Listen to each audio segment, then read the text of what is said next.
Hi, friends. Welcome to this family-friendly webinar on, we're calling it the Advanced Personal Statement Techniques.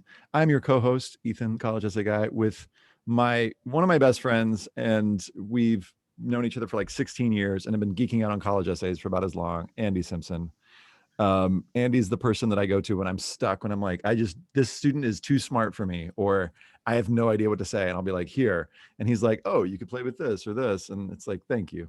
So I'll let him introduce himself in just a minute. What are we going to be doing? We're going to be talking about, first of all, what is an advanced personal statement? What does it require of you as a writer and as a thinker? And we're going to look at a couple of different example essays, and then we're going to chat. We're going to connect a little bit. And part of the whole point of today is to get a sense of this course that's coming up, this advanced personal statement course that I'm going to be leading in about a month.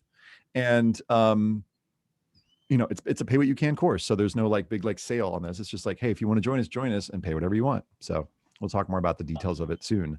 But first, let's get to know Andy a little bit, because some of you haven't met Andy. In fact, many of you haven't. Many of you haven't even met me, but whatever. So Andy, I asked Andy, I was like, what if you introduce yourself via your 21 details exercise? So first, let folks know what the 21 details exercise is, and then maybe give us like your top, I don't know, just pick 3 random 21 details. So I think at least some of you'll probably know, but like a couple of the big things that we do. Cool. Yeah. I'll link it to the values exercise, because I think that values exercise is kind of the cornerstone of everything that we do. And then 21 details exercise is kind of like a tell us random little or big fun facts, details about you that help us kind of get some context and understanding for your life. And it's nice if it runs a range from here's this bigger huge thing to here's this small tiny little thing. And we've seen a lot of, in fact, some of the essays that we'll kind of talk about on the advanced course, a lot of them stem from little moments in that exercise of oh, tell us more about this thing. So I'll just share my screen with this, because I think that'll be easiest. But probably my top 10-ish values would be something like laughter, adventure, adaptability, growth, specifically related to insight and introspection, travel, nature, curiosity, integrity, family, compassion, truth. And I cheated, that's 11. But I always find it almost impossible to figure out what 10 would be. And then 21 details. When I was 16, I lived on a dairy farm in New Zealand and at an outdoor pursuit center, and kind of went through a ceremony and joined a Maori tribe. I feel most at home in the wilderness. In the event of a zombie apocalypse, I'm a pretty good shot with a rifle. This one I kind of just like and enjoy, but I think it's one of those I think the word perfect and other absolute words are subtle but really powerful causes of human suffering in certain ways, as far as how we end up framing our understanding of reality. This relates to a game that we play sometimes, but there is something to me that is just beautiful, kind of connected to the check-in question we were doing earlier about zooming out and thinking about the fact that I'm sitting on a tiny rock spinning around in space, and how it's moving in these different ways through the universe. And that the fact that we are primates that are capable of understanding that, but I feel a way I've joked about it with people before is it feels like the fact that we are a primate species that can both land itself on the moon, but that we will still fight each other for shiny rocks, explains almost all of human history in some way. This one I stole from Seinfeld's course, that I love that I love baseball. And I love that I love baseball. And I also love that, in essence, in cheering for the Red Sox, I'm cheering for laundry. Because they could trade. Jerry Seinfeld made a joke once that I just said oh, I feel understood there, where he joked about that he's a huge Mets fan. And he talked about how if they traded every player away tomorrow, he would still be a Mets fan. So it has nothing to do with people. He's just cheering for laundry. Which again, I think is beautiful and absurd at the same time. Yeah, the laundry one particularly works well with Red Sox, because it's actual red socks, but it's also we're talking about the jerseys, right? So I love that. Yeah. This is so Andy, y'all. Y'all don't know Andy, but this is like looking at your 21 details really for the first time. I'm going like, this is so. So this is why we love this exercise, is that there are just these random sides of you. And even if you did a simple sit down, spend 30 minutes and write down 21 random facts about yourself, you never know where it's going to go and how it could lead to some interesting, potential topic. Someone's asking, can we get the link to the document Andrew was sharing? No, those are Andy's 21 details. Do your own 21 details. I mean, it's simply, and if you Google 21 details college essay guy, you'll see the link to that. Or you can go to our YouTube channel, go to College Essay Guy on YouTube. Stevie, will you throw the link in? And folks can find a little exercise, and it's like a co-working exercise where you can create your own 21 details. Not the main thing we were going to talk about today, but kind of like a little bonus resource. Andy, what makes, to set context for folks before we get into the sample essay, what in your mind makes an essay, a personal statement, advanced? So to my mind, I think there are a few things, and in ways that I think it's hard to categorize or quantify, but that, and some of the stuff that we'll get into in the course are that there are kind of like more complex variations on structure. Yeah. Some of y'all maybe know that like we tend to kind of approach in framing essays in terms of like, narrative focused on challenges or montage not focused on challenges. And both that there are variations kind of within those structures, but also kind of between those structures. And yeah, often because of that, these essays tend to take more fine tuning and maybe more just kind of like time reflecting and awareness. There's often kind of a more complex theme. Like the ones that we'll look at today are just harder to write about because they're taking something that's more abstract and building connections between it. And that'll make more sense once we actually look at some concrete details there. Yeah. I want to jump into the example just right off the bat here, and let's see what we can learn from it. So this is something, we call this the Light Motif, or the Light Motif, if you like, structure. And where this came from is Andy and I spent a few months like looking through all of these past essays and seeing like, what are these essays like? Can we find the buckets of like how students are coming up with their essay topics? And we did, and we turned it into this thing called the Choose Your Own Adventure tool, which for those of you who are taking my course or took the personal statement course last month, that's the basis of like, that's the curriculum for that course. So the 7 different montage types came from conversations that Andy and I were having and sort of categorizing that we were doing.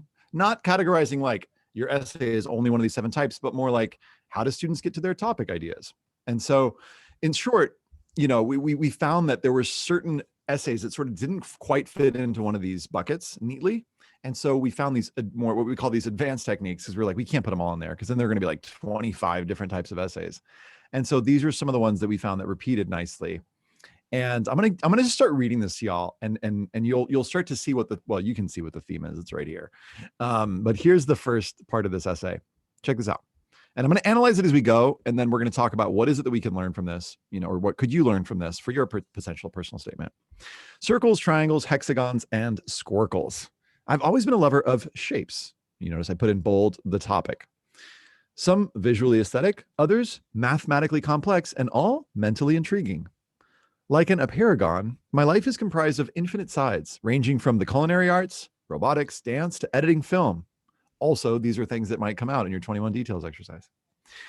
Geometry has provided me a feeling of structure throughout my life, and I suppose I could say it has kept me in shape. I'm such a huge fan of a good dad joke, so I'm here for this.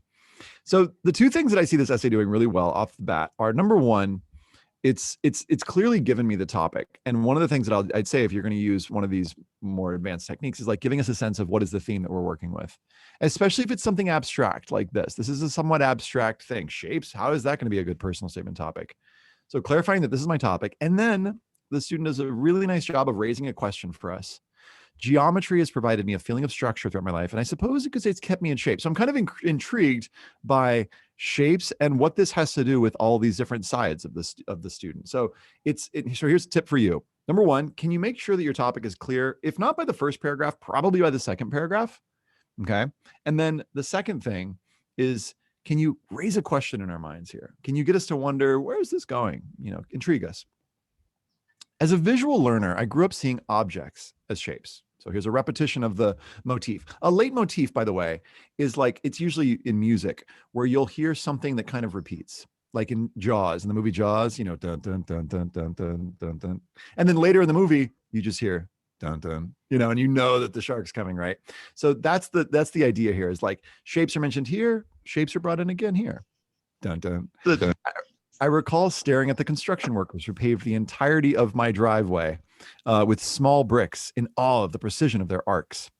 The young, geometrically enlightened me would run around the house with a piece of string and a calculator as big as my face, measuring every circular object and calculating whether or not the ratio of the circumference to the diameter was truly 3.1415. So, quick question for y'all tracking at home. What is the value that's coming through? What value or values do you see coming through pretty clearly in this second paragraph? Type in the chat box. What do you notice? Wonder. Yep, I see wonder, love of learning, curiosity, mathy person. I love that. I totally see mathy person. Insight, curiosity, observation. Look at the range of values that we're getting, y'all. And notice how quickly you'll be able to come up with them. Control, precision. Here's what's so lovely about this topic is that there's specific details that are incepting in your mind all of these values. So one of the things I think that also makes this essay advanced is the specificity of the details that are making you think about these values. So if y'all ever saw that movie Inception, there's like, you know, you're trying to like implant something in someone else's mind without getting caught. If you haven't seen Inception, it's totally awesome. But this is what the student's doing. Look at all these things that are popping into your head based on these specific details. But the author doesn't say, I am a determined, inquisitive, you know, curious person. It's like giving us the specific details, right? Look at the next one. Every Chinese New Year, what's the new values? Let's see who can spot it. My family, there is a clue, would gather around a DIY hot pot made from a yin-yang pot and a camping stove. Preparing for the grand feast was not easy. We split up the work. My brother set up the stove, my mom made the broth, my dad prepared the meat, and I diced my life away. So there's a theme of humor coming out too, which is nice. Each ingredient had to be perfectly chopped to be a nice bite size, but not so small it would disintegrate into the soup. We would tell stories and jokes while submerging cubes of taro and elliptical slices of lamb into the piping hot broth. Shapes had the power to unite my family. There we go. Somebody's coming. Yeah, Juliana. Family and culture. Yes. Create connections to our homeland, despite me more than 6,000 miles away. Okay, cool. So basic structure. Intro. Establish your topic. Part two, paragraph 2. Shapes equals math/curious side of me. 3, shapes also equal family side / culture side of me, right? And there are obviously other things that you could point to in here, but the basic structure here is like which value is you know, each of these paragraphs are kind of themed by a different value. When I first started robotics, so here's the robotics side of me. The creation process seems complex, confusing, and even magical, but as the years went by, I realized building a robot consisted of nothing more than the experimental manipulation of shapes. Really? Tell me more. Every week, my team would vandalize our whiteboards with messy drawings of chassis designs and intake systems, a little geeky language there. My knack for spatial thinking, there's another value, another skill, allowed me to envision potential flaws in our design. Cantilevered wheels slowly become slanted over time, causing the robot to move in curves rather than lines. Asymmetrical weight distributions and a high center of gravity would cause the robot to tip during deceleration. Together, we innovated in a small garage, eating home-baked cookies and microwave quesadillas. A nice little random detail here that's like, this doesn't tell me that this person is going to be a great, you know, college student. Well, actually, quesadilla is important in college, but it does use what's called verisimilitude. And verisimilitude is like specific details that make us feel like this is true to life. And, oh, wait, this person is like me. So this is kind of a subtle thing, and I didn't bring this up on the morning webinar, but one of the things that you can do in your essays is you can use specific details to make the reader go, oh, I've eaten home-baked quesadillas and microwave, or home-baked cookies and microwave quesadillas. Like, this student is kind of like me. And isn't that kind of part of what we're doing in the personal statement, is getting the reader to connect with us and to know that we are humans like them who are interested and curious and all these things. Let's see what the comments. Lisa's noting fantastic images, verbs that pop. There's a question. Is it possible to write a montage essay about just one meaningful extracurricular rather than several different aspects of your life? Yes, we'll come back to that later. What we're noticing here, and I want to hear Andy, I'm doing all the talking right now, but what I'm noticing here is that this is a nice structure that allows you to talk about different sides of yourself. Now, there's a cost of that. By talking about different sides of yourself, it's going to have the positive, it's going to have more variety, right? More range, more breadth. The downside is that it's not going to have maybe the depth that you might get if you just focus on one thing. Personal preference, I like the range. I like knowing about these different sides of you. What I find sometimes difficult, even though it's possible, is to focus on one extracurricular activity. Why? Oftentimes the extracurricular activity isn't a common one. So it's going to be something like, you know, a sport or a musical instrument. that they've read before, but I haven't read too many essays on shapes. So one of the things that I like about this, even though shapes is something that technically, quote unquote, anyone could write, the author's doing a nice job of connecting it to different sides of themselves. So I'm learning a whole lot about different things. I'm going to read the last paragraph just to kind of move us through this. I want to hear, Andy, what you like about this or what you notice. And then I want to open it up. Let's open it up. We'll open it up for questions or comments, either in the chat or you can raise your hand and we'll call on you here. So the student talks about different sides of themselves through dance, short promo videos. And then here's the conclusion. So biomedical engineering captivates me as it combines the set in stone rules of geometry with the artistic and creative side of innovation. I want to push the frontiers of cutting edge medicine while simultaneously feeding my passion for polygons. The world is made of shapes, and shapes can change the world. My life would be, as one could say, pointless if I could not utilize my love for lines and figures to make this green and blue sphere we call home a better place. Andy, what are you noticing about this one? So I think there's a lot that is useful to kind of notice about this. One thing that we talked about this morning that I really think with this is that and I think it'll be useful for us to kind of maybe clarify this term, but that voice is coming through clearly. And I think we could clarify and rant about that a little bit further even, but that things like those beautifully awful, or maybe for some people just beautiful puns, that it feels like I know this person. Yeah, that I get a sense of who they're going to be when they show up in a dorm room. Yeah, what they'll be like hanging out on campus. Little pieces like that. And again, I think those are things that are useful to keep in mind that that's way down the process, and treating it as a process, that it's a thing you work your way toward. Those don't need to be in a first draft at all. But yeah, some are definitely punnier than others. That pieces like that, and the specificity of it, one way, because to kind of riff on what Ethan was saying earlier as far as common versus uncommon topics, we try to find the line, walking the line between the more if something is less common to write about, it's probably easier to write about it. But ultimately, a big part of it is making sure that you're making it yours. Yeah, that I would imagine plenty of you could write paragraphs on things like robotics, yeah, or cooking hot, things along those lines. But that we would want them to be very specific and clear and individual. That each of your paragraphs should feel functionally different from each other. And maybe that helps to clarify what we mean by something like voice.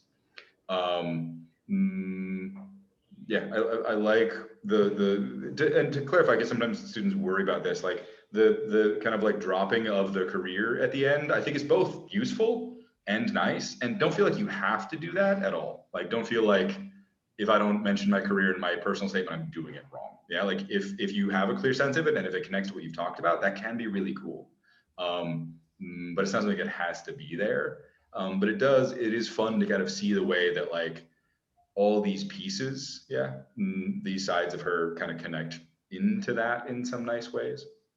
Yeah. And Luciana, to answer that, I would say word count, I like stressing is I think word count is virtually the last thing you worry about. That within if your first few drafts, if you're writing 650 word essay and your first few drafts are 800 or 900 words, you are totally fine. Yeah, don't let word count stop you from exploring. That the way this student, the way both these students got to these were in essence writing a ton and getting what needed to be there, and then cutting and finding ways to condense and say things in more and more concise ways, and kind of going through multiple revisions so that they could find a way to, in essence, communicate. But do you remember how many? And I bring this up wary because I don't want to worry somebody necessarily. But do you remember how many drafts this one went through? I don't. I remember seeing it kind of at a mid place and going oh, this is kind of awkward. And it's I think it can work, but I'm not sure. I mean, I imagine it was probably more than 8. Kind of in that range of what we find, which is someone asks how many drafts should it take? And it's probably more than 5, almost certainly more than 5. To get to this level, I mean, you're probably writing 8 or 10 drafts, which some of you are what? I don't want to spend that much time. Then don't. Do your best with however much time you have or however much time you want to spend on this. I mean, to get to this level, someone asked, how do you get to this level in your writing? Be super smart, have interesting things to say, and then spend a lot of time working hard to revise and revise and revise it. the thing that's kind of like the non-jokey answer to your question, Ria, of like, how do you get to this? First of all, two things. One is like, you need to find a topic, a theme that is somewhat elastic, which is to say it connects to different sides of you. In fact, if it's folks who are on the course, give us some examples of some elastic topics, either that you found and that you're using, or that are examples of things that could connect to lots of things. An example of an elastic topic for me would be something like games. You know, I play lots of games. I was up till 1 a.m. playing a new game that Andy's totally going to love, but he hasn't played with me yet, called The Crew. It's a card drafting game. So I love games, and I can connect it to so many different sides of me. So you're looking for something that you can, if you're using the structure, connect to lots of different sides of you.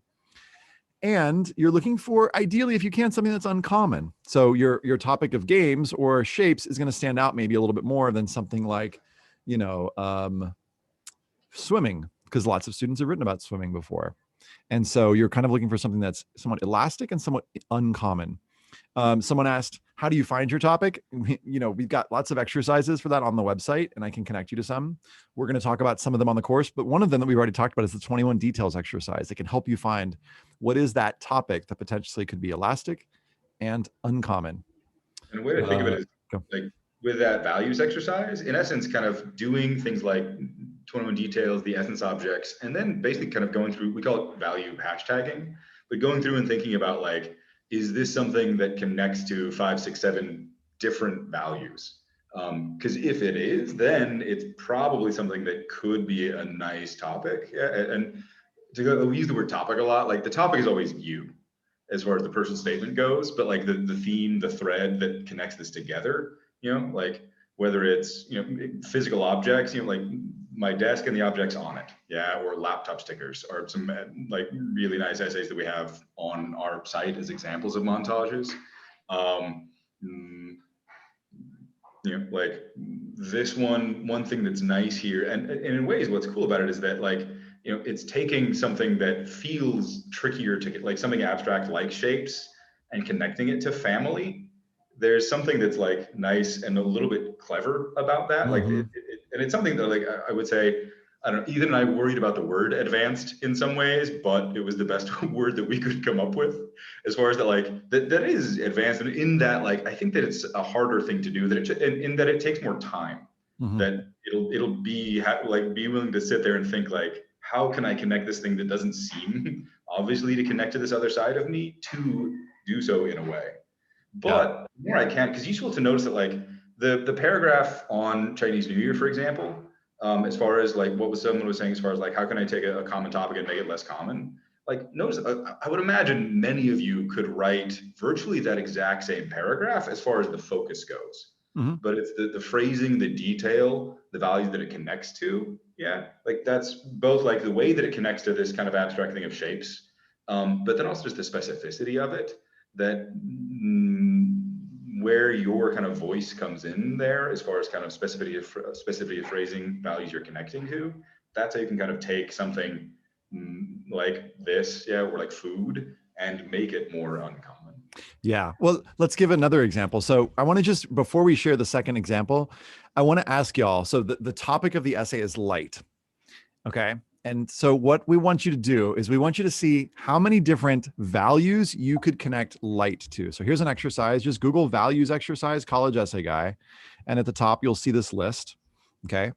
So here's how to make a somewhat common topic uncommon. We're going to show you in just a second, but take a second to look at this list.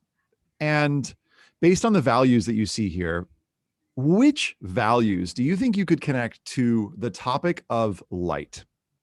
And we're going to be really unfair, and we're only going to give you a minute to do this. And if you could just give us a little sentence of like how you connect it, because there's some cool things like light connects to freedom, and I'd love to know like what that looks like. So give us a mini sentence. So list the value and then list the connection that you're making. What is the connection that you see between light and this particular thing? So an example of this might be, I could connect light to, oh, actually, I'm going to use one of yours. Light in different places, the differences in the sky or night. Okay, cool. I could connect light to the stars that I see when I am exploring through my telescope, because I am a science nerd. I'm really interested in astronomy. So that could be a connection to light. Let's see. We've got family seeing, there we go, family seeing the 4th of July fireworks. So there, that could connect to the value of family. We watched the lights exploding in the sky.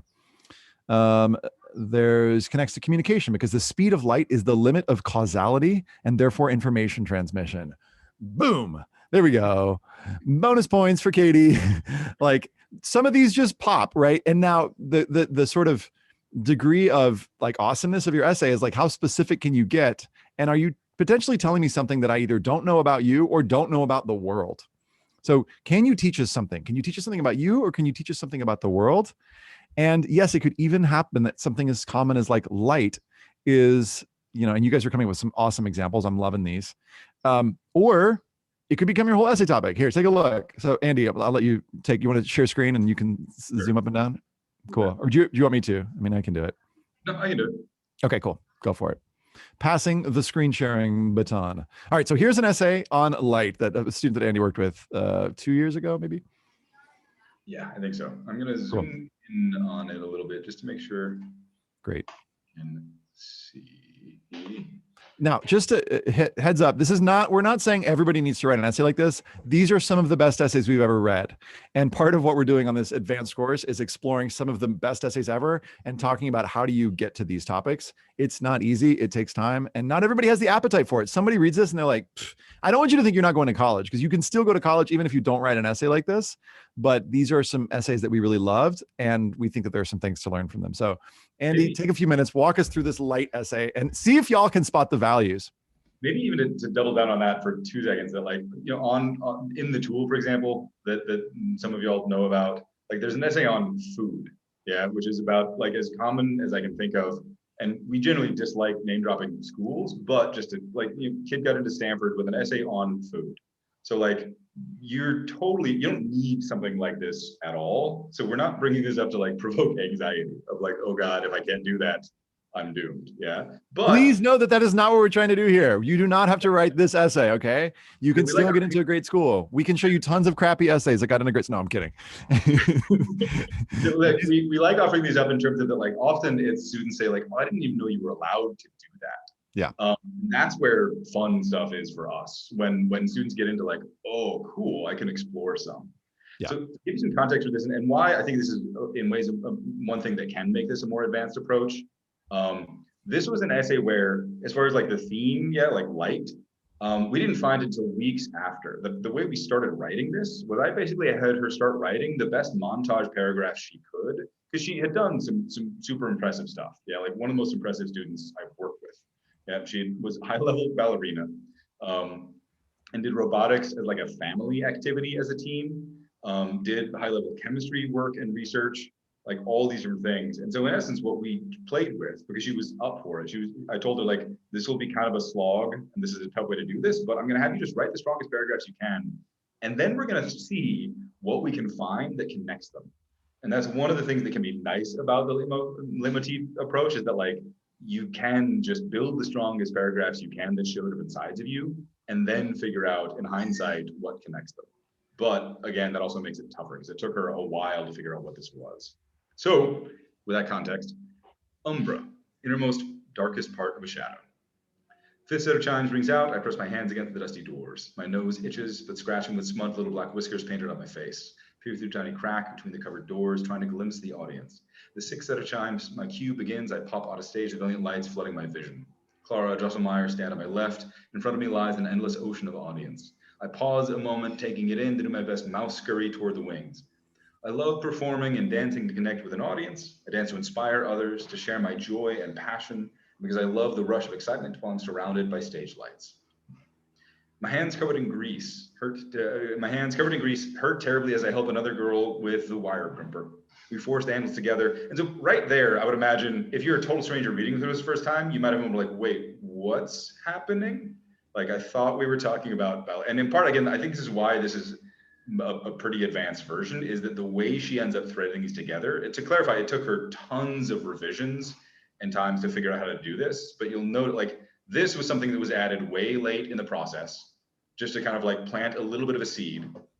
And then ending this paragraph and this paragraph with the word light was something that was really intentional. So that between the three of them, it's subtle, but we as readers have more like, oh, okay, I got you. I know what we're doing here. But notice that like that's a tough line to walk, because we're kind of telling the reader like, no, there is a thing that draws this together, but trust me, stay with me. Yeah, and it took a ton of. And it takes some courage to do this, y'all, because another person might be like, where is the reader not going to get it? And yeah, the reader might not get it. Like that might happen. And so you kind of have to go like, what is your appetite for like doing something unusual or uncommon? And they may not get it. How subtle do you want to be? You want to be more obvious? That's okay too. Anyway. So yeah, and just to point, I think y'all are seeing it, but like, really cool, beautiful imagery in here, really specific detail. Like I feel like I'm in these moments. Yeah, it does a nice job. And this is something that like, I think she does nicely. And we talked about this morning too, but that like, I'm a fan of, rather than just like show, don't tell, I like framing it more as like show and tell. That I think this one does a really nice job of like painting these images and helping me to kind of see these values, but then often at least more directly naming some of them, so that I don't walk away with a sense of like, wait, why are you telling me this? What does it connect to for you? Yeah, that like, it's nice to make sure, because they're reading quickly, like Ethan was just saying, that like, it's nice to make sure we're doing a little bit of both, so that they're walking away with a clear sense of what I want them to walk away with. Yeah, I've joked with people before, like, I think college essay writing in ways, borrows a lot from kindergarten, that it's like show and tell rather than don't. This, E, do you want me to read the whole thing, or do we want to kind of jump around a little bit? Let's jump around a little bit. We got about 20 minutes, and I want to make sure we talk to them about a little bit about the course. So let's do another, 5 minutes on this essay. Cool. So yeah, this, again, I'll let you all kind of scan it a little bit, but that in essence, really nice specific detail as far as the family as a robotic, working on robotics together. Yeah. And again, like really specific image that like brings me in and sets the scene. Yeah. And then again, really directly talking about like, here are the things that I take away from this. Here's what matters to me. Yeah. And again, like once we hit this and this, I started having a sense of like, oh, okay, I see what we're doing here. Yeah, that like every intentional mention of that theme. But yeah, notice again that like a much clearer way to approach it would be to have like a more traditional intro and maybe like specific topic sentences that directly mention light and what it connects to. She wanted to kind of get more subtle with it. But again, I think it's something that makes it harder to pull off. But if you can pull it off, it's really nice there. This paragraph, yeah, again, like high level, cool chemistry work. Yeah, getting into stuff that like I kind of knew what it was, but I'm always happy when a student has done some stuff where it's like, awesome, you're doing things that I only sort of understand. That actually makes me really happy. And I think she does a pretty nice job of not getting too wonky jargony with it, but still showing, like one way even I've joked about this is like, like if you know some stuff about some stuff, then help us to see it. Yeah, like feel free to kind of show it off a little bit. And again, like I think it takes fine tuning. And then this, I also like that like she's got like these paragraphs that show her like, more science techie side. And then there's this kind of like sweet paragraph getting into family, these moments of tradition. Yeah, like making mole together, connecting in those ways. And then I think one of the piece that especially like really pops, like it's one of the strongest endings I've ever seen. That like, light will usually travel in a perfectly straight line, but if it comes in contact with something, it can bounce off it or bend around it, which is why people make shadows. The very innermost part of the shadow, the umbra, is where no light has bent around you. It's completely changed direction, bounced off. People are constantly changing and shaping the light around them and never notice. But in hindsight, I see it's the lights that have shaped me. And that's a moment where like it ties it together so perfectly and succinctly. There's just like, that's amazing. And to clarify, I think it's why this is one of the strongest essays I've ever seen. And it's also, to clarify again, like that took her a long time. Like she wrote several different, completely different versions of the ending, just experimenting. And so like, it's why I think this advanced technique is one that like, it's really cool and beautiful, but you have to be willing to dive in. Yeah, and just explore for a while. Cool. Some folks are saying, so Linda doesn't love it. Let's hear it. Great. I feel so choppy and disconnected. I'm sure I'm just not getting it, but it feels very freeform. Doesn't seem to tell me anything about the writer. It's not until her final sentence that it comes together. So this is such a great point. And thank you for saying that, Linda. No apologies needed. I think this is such a valuable thing, that what we're sharing here is not the be all end all advice of like, here is what it makes a good essay. Here's a thing that we like, and here's some things that we like about it. And hopefully here's some things that you can learn. And I want to recap what you can learn from this, but not everybody's going to like the same things. And so the key for this process is figuring out what is your flavor of ice cream? What is the you that you want to show, and how do you want to do it? The thing that I love about this essay is that if you look back at it, you've got these different sides of the student. Another counselor, another essay coach could be like, no, pick one thing. I happen to feel like picking one thing is really, really hard to do, because you have to come up with this like kind of mind-blowing insight. And also it tends to, kind of blend in. Have I seen essays that pick one thing and focus on it and are really good? Absolutely. But I think that this approach of the sort of montage approach, which is like sharing different sides of you, is in ways more conservative, because it doesn't rely on like a story that if the story doesn't work, then the essay is no good. It kind of is like, here's a little bit on this side of me, a little bit of this side of me, a little bit of this side of me, and a little bit of this side of me. But not everybody's going to agree on what the right way to go. So Linda, thank you. I just know that I'm like, hope you don't feel like I'm paying you lip service, but I'm like going, yes, that is true. And know that there's not like a perfect way to do this.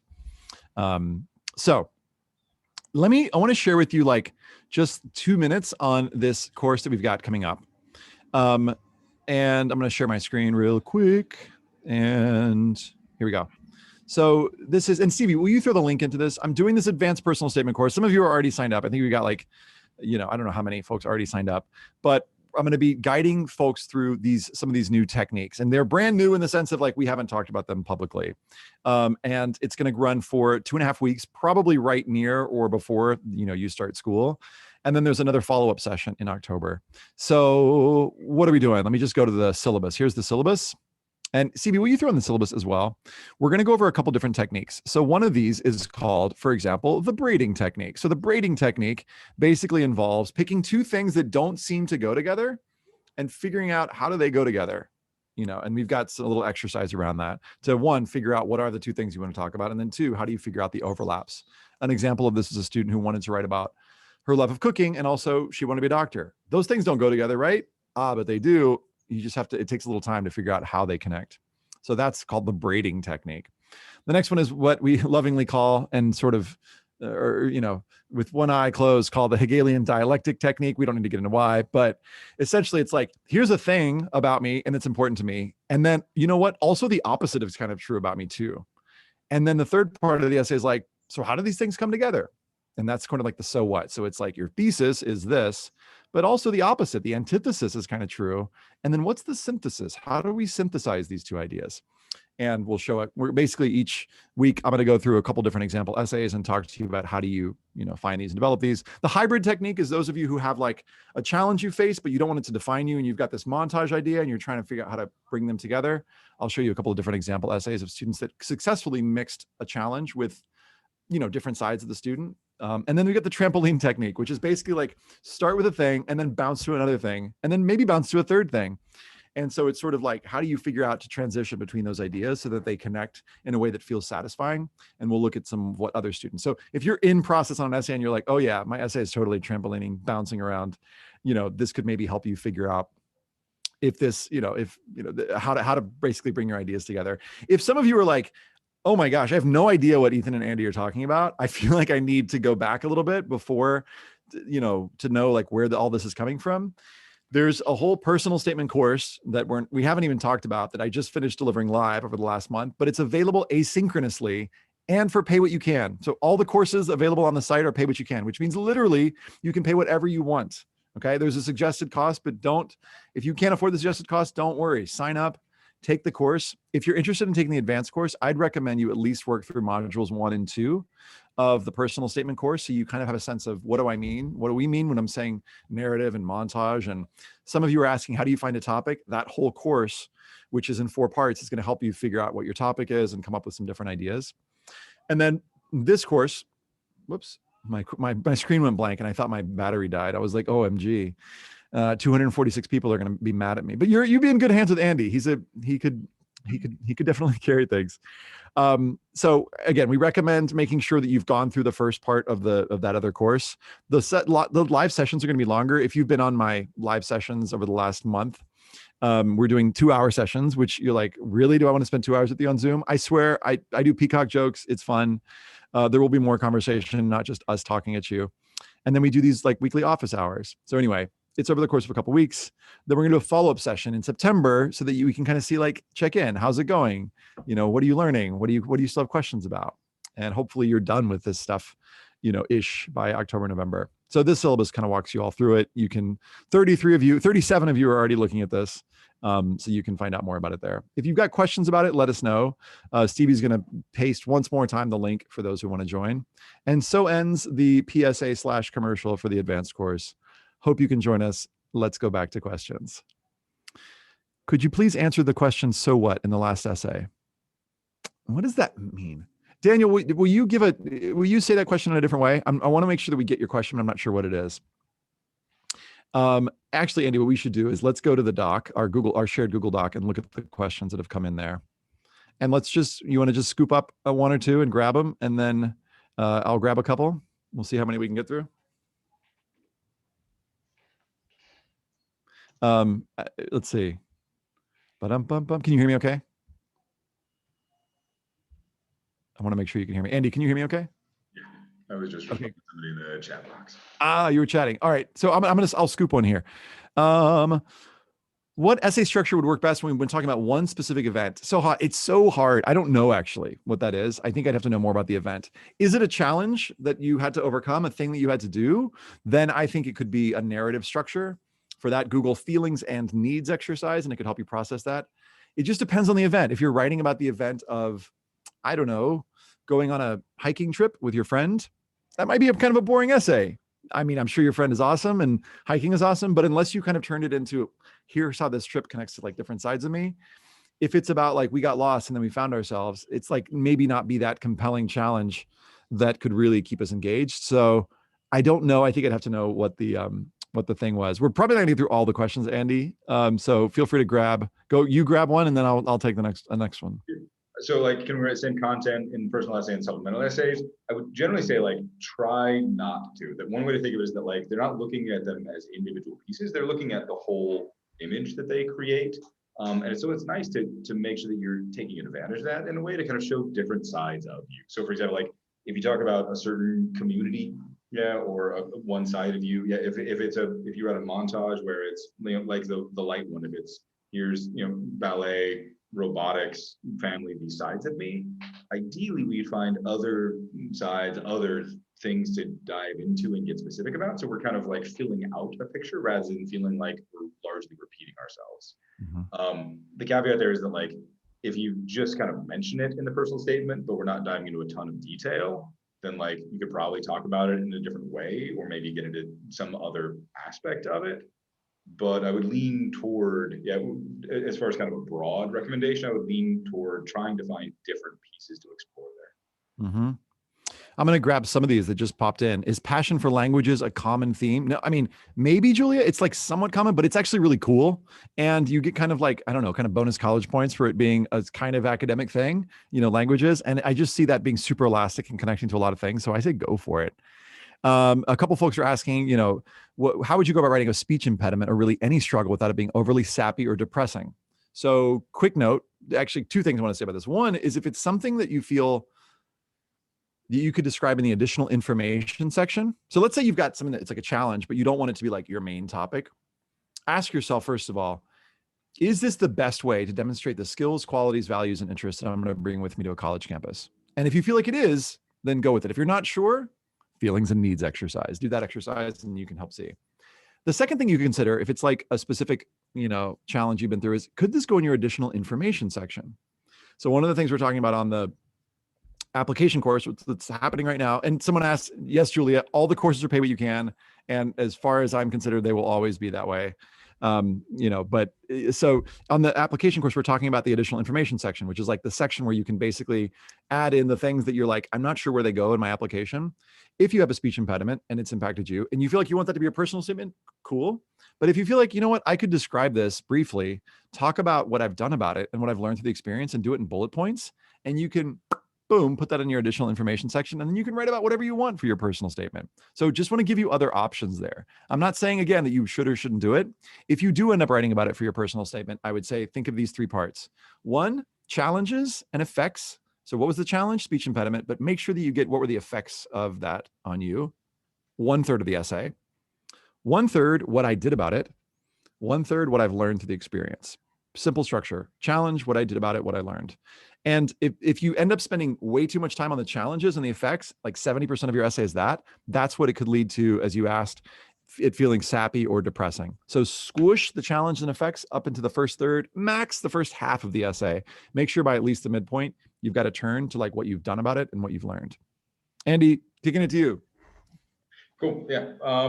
I mean, I think there are a bunch. One that just scrolled by that I saw that I think is useful is somebody asked, like, how do you write a good montage paragraph?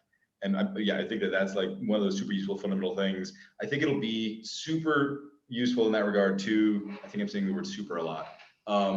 Go and look at the modules that Ethan pinged as far as the course, because that's what it gets into. But in essence, like the basic ingredients for any good montage paragraph, like if you think back to the ones we looked at, it's that they show a specific value or values through really specific experiences, often visual details, and that often they contain some kind of an insight, that they in essence answer the question like, why does this matter? Why is it meaningful? The so what part, which is maybe what was being asked before, but that like in any montage, in essence, it's one way to think of it is, like I've seen students write on things, like shoes, or different objects that embody who they are. That it'd be weird to jump from, like I'm biracial, speaking of which I crashed my family's car, speaking of which I work for this nonprofit. Like if I did that in 3 body paragraphs, all of you would look at me like, what is wrong with you? What are you doing? So like shoes just become the thematic excuse to show those different sides. But then within them, it's here's this specific experience that shows these different values, and ideally some reflection on like, here's why this is important to me. Katie, you're asking about hiking the Grand Canyon rim to rim in a day in September. And I think I might want to write about the journey of training for it, what I went through during it, but I also want to apply early. So would that give me only a month to write? Any tips? I think, Katie, you probably got something already awesome that you could write about. And to answer the question of Morgan right before that, how do you overcome writer's block? You just need great brainstorming exercises. You need brainstorming exercises that inspire you. If you haven't found some of those, you should check out collegeasaguy.com because we got a whole bunch. We've got a whole bunch of different brainstorming exercises, or, do the personal statement course, because at the start of it, there's a 25-minute exercise that involves 7 different mini exercises that are going to help you brainstorm a lot of different topics. I'm not, because it's pay what you can, I feel okay saying that.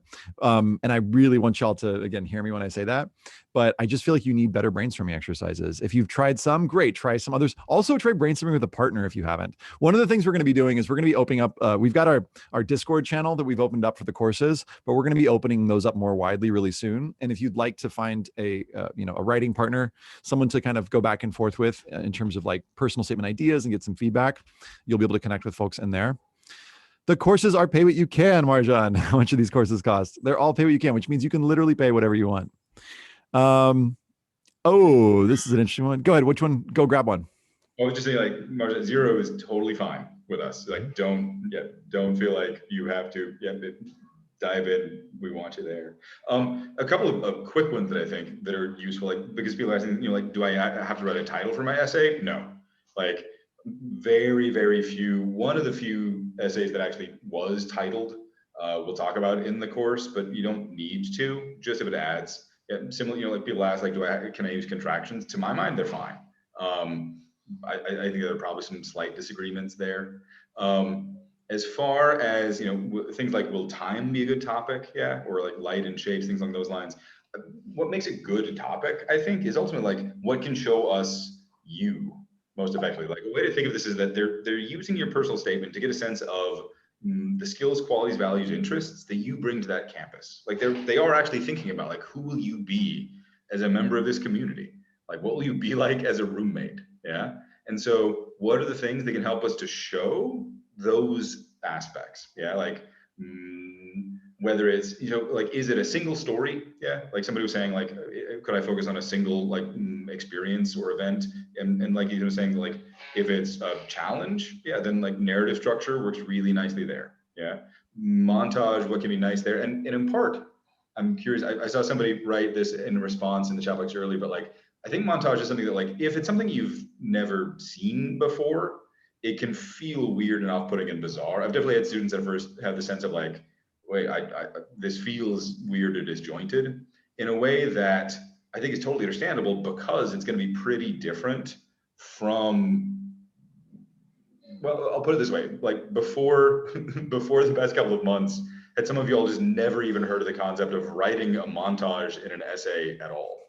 Like, I would imagine that number is pretty high, if not close to universal.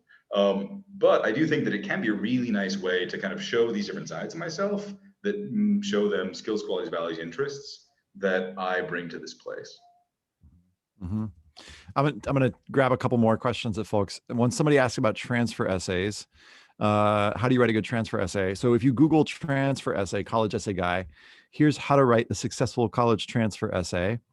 Here are 7 steps. I'm not going to go through them right now, and you'll see a great example that walks you through it. Someone else asked, how much do essays matter in the process? Now, this is from our blog on demonstrated interest. Demonstrated interest is not a college essay thing. It's something else. But if you look at this, this is many of the colleges in the United States answering what's important to them. And this is from 2017, so it's not updated, especially as it relates to testing. But in 2017, grades in all courses were of considerable importance to 74.5% of schools. I don't know which 5% of schools gave no importance to grades in all your courses, but grades in college prep courses and the strength of curriculum. So as you can see, how hard your classes were and how well you did in them were the most important things by far to colleges. In 2017, colleges cared about your admission test scores. Less so now, especially with test optional and test blind. And then next is essays. So in 2017, 23% of colleges gave considerable importance to it, 33% gave moderate importance, and 24% gave limited. So that sort of answers your question. If we were in 2017, could we presume that it's kind of stayed the same? I would say, generally speaking, your grades and test scores are still, your grades are going to be the most important. Test scores, depends on the school. Is it test optional, test blind, or, and many are. And then essays are still pretty important. They still are kind of in the range of, teacher recommendations. Some folks consider class rank, but, many schools don't consider class rank. So you can find this by looking up the NACAC Admission Trends Survey. NACAC spelled NACAC. Fun with graphs. Andy, back to you. One student asked, like, if I have faced a challenge, but I don't want it to dominate the essay, would it be good to merge narrative and montage? And yes, I think that can be a really nice approach. We'll talk about one way to do it, that hybrid approach that is on that syllabus talks about it. But in essence, like, you can think about it in terms of, I worked with a student once who wanted to write a pretty cliche story about soccer and how it had shaped him. And so what he did instead was turn that into a single paragraph in a larger montage that showed that side of him, but then also showed, like, here is how I value things like family, community, connection. And I would say that it's nice to kind of play with both options. To like, you could play with building out the challenge itself and kind of seeing, like, does it feel like this communicates well about me? Yeah. Or do I turn it into a paragraph in a larger montage that shows other sides of me? Or the hybrid approach where it's like, start with the challenge and then a montage of events that kind of like somewhat respond to that challenge, but not in a necessarily chronological way. Another thing to keep in mind, as far as like, if it's one kind of a linked question, is people say, students often ask, like, I don't want it to feel like I'm defined by the challenge. I think that you have those structural options. Also, just keep in mind, like Ethan was saying, like, if you're writing a narrative, most of the essay shouldn't be about the challenge itself. It's about what you did about that thing and kind of like what you learned from it, how it shaped you. And that structural approach takes care of a lot of that. Similarly to like the question about like, I'm worried that it'll sound, I think sappy was the word somebody used. Like, to my mind, if you are mostly focusing, like if 2/3 of the word count is roughly like, here's what I did, and here's what I learned, I don't think you can sound sappy or feel like the challenge itself is defining you. Because you're mostly focusing on like, here are the things that I have done to work through this. Yeah, here's the human being that I've become because of it. Marjan says, please tell me if I'm right. I have an idea and that idea links to my life, so that can be a great essay. Yes, Marjan, that can be a great essay. If that idea links to your life, it can be amazing. So Julia's asking, what is the difference between montage and trampoline? That's a great question. So a montage and Andy and I have like not debated this, but like talked about this. Like, aren't they kind of the same thing? Because you're kind of bouncing from one thing to another. The difference, what we're calling a trampoline essay, is an essay that there is no consistent thematic thread, or it's less obvious what the consistent thematic thread is. And usually there's some kind of big pivot. So for example, it's an essay that starts being about list making and how they love lists and lists. But then also, I really love the power of language. And suddenly the essay is about something else. And so it, I'm doing this, but it's really like a boing to bounce to something else. So I would say in a trampoline, the thematic thread is less clear. Maju says, what if I already wrote my personal statement, but now I'm stuck? It's ready, but I don't know how to improve it. Maju, Google here. If you need what you need is a great college essay test. So Google Great College Essay Test, and you'll find a video called the Great College Essay Test. And there's a little thing that will help you determine, here are some qualities that I think are great, not the be all end all qualities, just qualities that when I had less gray in my beard, I thought were good qualities and still think are great qualities. And you can kind of give your essay a little test. Oh, I love somebody's joining right now, 2 minutes before the end. I love when that happens. I love it when we're going over and someone joins after. I kind of want to welcome this person, but I don't want to shame them. Anyway, welcome, Emilio. We're glad to have you. What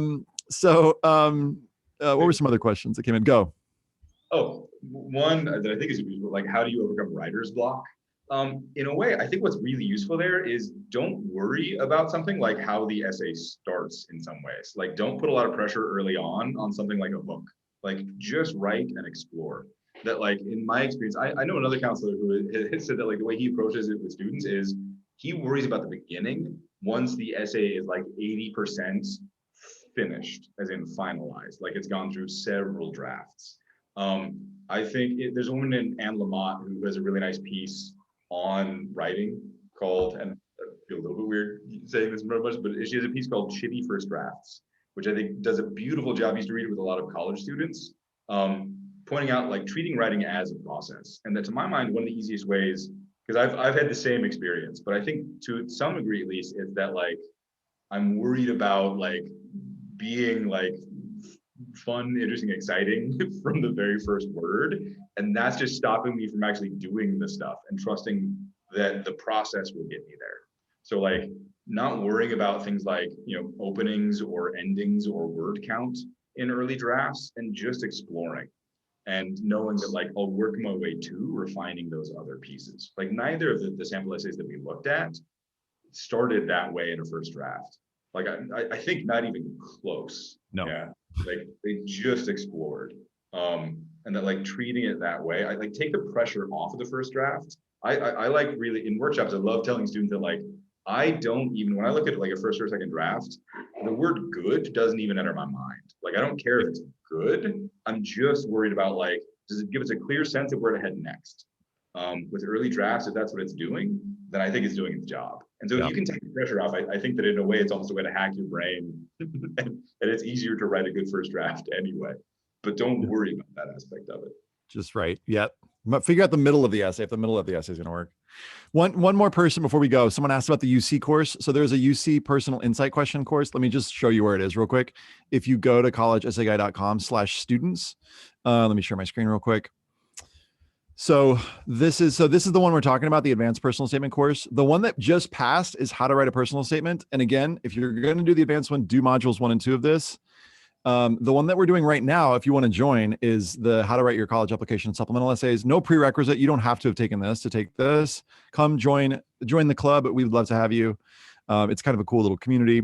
The other thing, this is like turning into like a commercial for all the courses, but this is starting, I think it started today actually. If you're trying to figure out what to do this summer and you're having maybe an uncommon summer, this will help you figure out how to create what's called a self-directed project.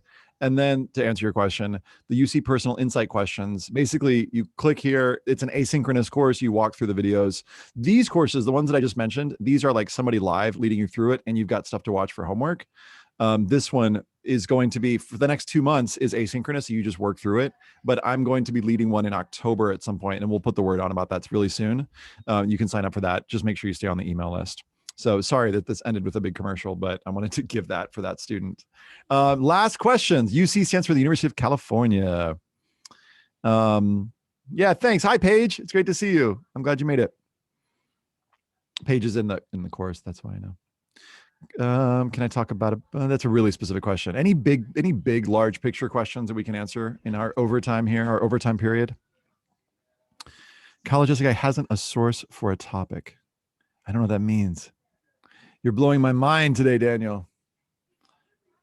Let's see. How are the peacocks? The peacocks are doing great. I'm not at home right now. I'm in a magical, mystical land far away.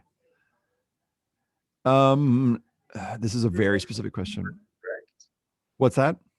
There's a question like, is it okay if I'm more direct with my essay topic rather than being subtle? Would that ruin it? Can you maybe clarify what you mean by more direct there, Anand?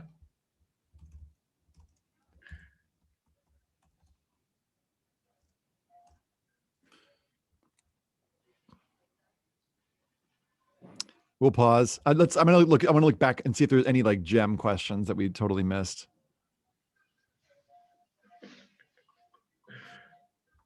Sorry, I'm looking back to the questions. This was like a jamming fast session, and suddenly it's just like ground to a halt because we're pausing because we want to like fit in one more question. Okay. So, oh, here we go. That's a good one, Evelyn. If you were to give one big piece of advice on writing essays, what would you give? All right, Andy, you first. One piece of advice. What would it be? I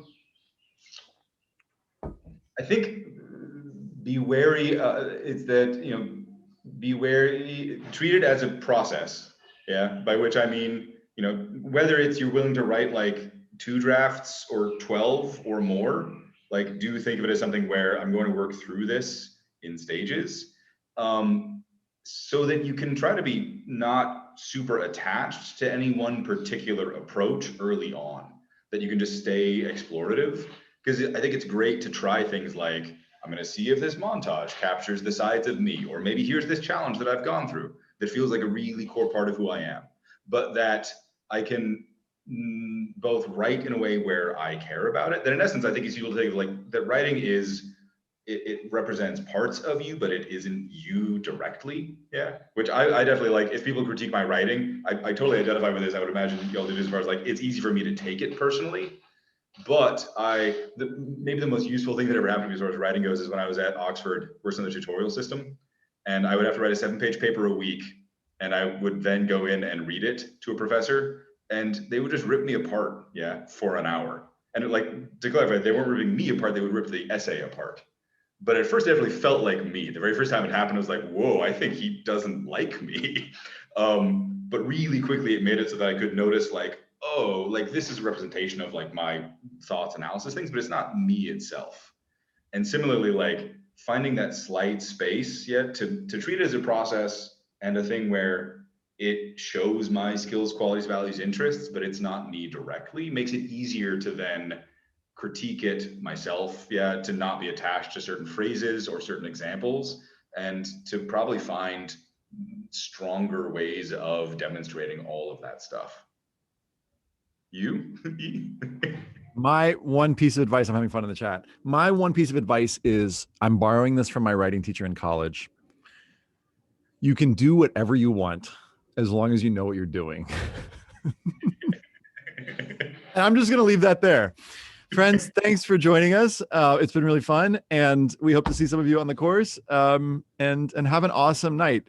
And yeah, be well. Bye. Thank y'all.